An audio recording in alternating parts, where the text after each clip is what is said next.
кога зборуваме дека агенцијата не ги спроведува посебните истражни мерки, туку само превентивно делува, морам да потсетам за јавноста и за членовите на комисијата дека агенцијата е овластена да делува превентивно, во смисла да собира податоци и да превенира загрозување на националната безбедност, безбедноста на високи државни функционери и се што е утврдено во делот на надлежноста, меѓутоа и во законска постапка да постапува во собирање на податоци за дела против државата.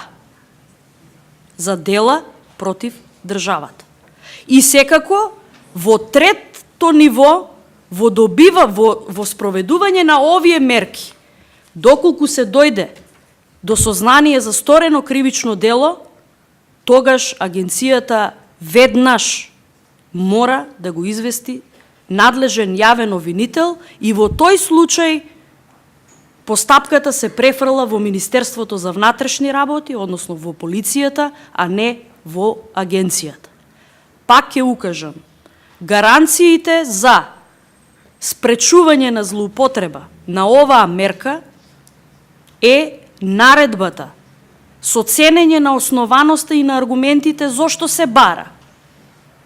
Мора да биде исклучиво на судот.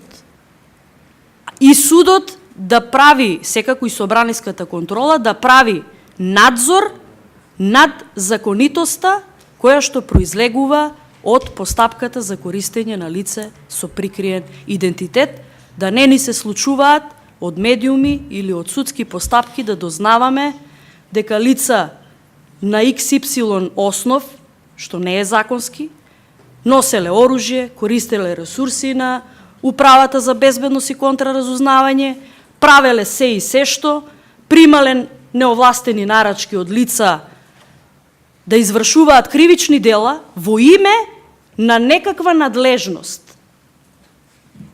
Затоа, бидејќи јавноста не доби одговор, каков бил статусот на тоа лице што сведочеше во судска постапка дека било ангажирано од управата. Бидејќи јавноста не доби одговор,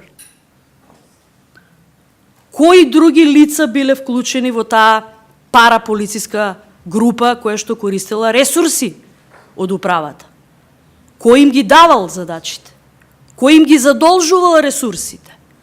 Сметам дека недефинираноста на оваа одредба и надлежноста судот да го дава одобрението за спроведување на оваа мерка, а не директорот, независно кој, и со сите гаранции за законитоста, може да остави сомнеш дека може да очекуваме и злоупотреби.